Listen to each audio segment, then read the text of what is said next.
तो बड़ी खबर पीएफ को लेकर, जहां पर पीएफ नियमों में बड़ा बदलाव किया गया है। सरकार ने पीएफ नियमों को लेकर बड़ा ऐलान किया है।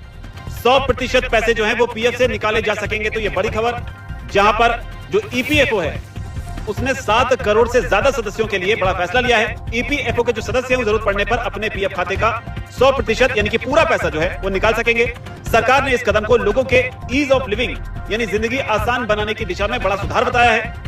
इसे लेकर भारत सरकार में मंत्री हैं श्रम मंत्री मनसुख मांडविया, उनकी अध्यक्षता में बैठक हुई जहां पर यह फैसला लिया गया, जिसके बाद अब पढ़ाई, शादी, बीमारी या घर जैसी जरूरतों के लिए पैसा निकालना पहले से आसान और झंझट से मुक्त हो जाएगा। तो ये बड़ी खबर है।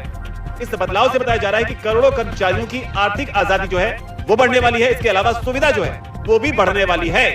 आपको बता दें, इसे लेकर एक बैठक की गई जिसमें सीबीटी यानी कि सेंट्रल बोर्ड ऑफ ट्रस्टीज, जिसकी अध्यक्षता श्रम मंत्री मनसुख मांडविया ने की, उन्होंने यहीं पर कई अहम फैसलों को मंजूरी दी। इसके अलावा ईपीएफ के जो आंशिक निकासी यानी कि पार्शियल विड्रॉल है उसके नियमों को पूरी तरह से सरल और लचीला भी बना दिया गया है। पहले 13 अलग अलग जटिल नियम थे जिन्हें अब 3 श्रेणियों में समेटा गया है, जिसमें पहली श्रेणी है आवश्यक जरूरतें जैसे बीमारी, शिक्षा और शादी। दूसरी श्रेणी जो है वो है हाउसिंग जरूरतें, जबकि तीसरी श्रेणी जो है वो विशेष परिस्थितियों को बताया गया है। जो खबर है उसके मुताबिक अब कर्मचारी जो है वो अपने खाते से कर्मचारी और नियोक्ता दोनों हिस्से जो हैं वो मिलाकर 100% रकम निकाल सकेंगे। शिक्षा के लिए पैसे निकालने की जो सीमा है वो 10 गुना, शादी के लिए 5 गुना कर दी गई है। अभी तक कुल मिलाकर सिर्फ 3 बार निकासी की अनुमति थी।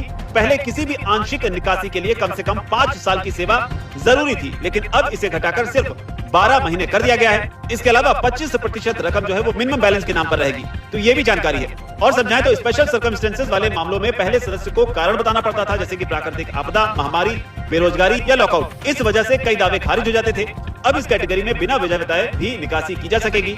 ईपीएफओ ने यह भी तय किया है कि सदस्य के खाते में हमेशा 25% रकम मिनिमम बैलेंस के रूप में बनी रहेगी, जिससे खाते पर 8.25% ब्याज और कंपाउंडिंग का फायदा जो है मिलता रहेगा, यानी जरूरत के वक्त पैसे निकालने की आजादी भी और रिटायरमेंट फंड का फायदा भी बरकरार रहेगा। तो ये भी जानकारी है। इसके अलावा ईपीएफओ का जो कहना है वो भी आपको बताते हैं। ईपीएफओ ने कहा है कि अब आंशिक निकासी के 100% दावे ऑटोमेटिकली सेटल हो जाएंगे, वो भी बिना किसी डॉक्यूमेंटेशन के। इसके अलावा फाइनल सेटलमेंट के नियमों में भी बदलाव हुआ है। अब पीएफ का प्रीमेच्योर सेटलमेंट 2 महीने के बजाय 12 महीने और पेंशन निकासी 2 महीने से बढ़ाकर 36 महीने में की जा सकेगी, जिससे पीएफ सेवाएं अब बैंकिंग की तरह पूरी तरह डिजिटल और ऑटोमेटेड होंगी। इसमें multilingual self service, instant claim और ऑनलाइन निकासी की सुविधा शामिल होगी। सीबीटी ने पीएफ के डेट पोर्टफोलियो प्रबंधन के लिए 4 नए फंड मैनेजरों की नियुक्ति को भी मंजूरी दी है, ताकि निवेश पर बेहतर रिटर्न मिल सके।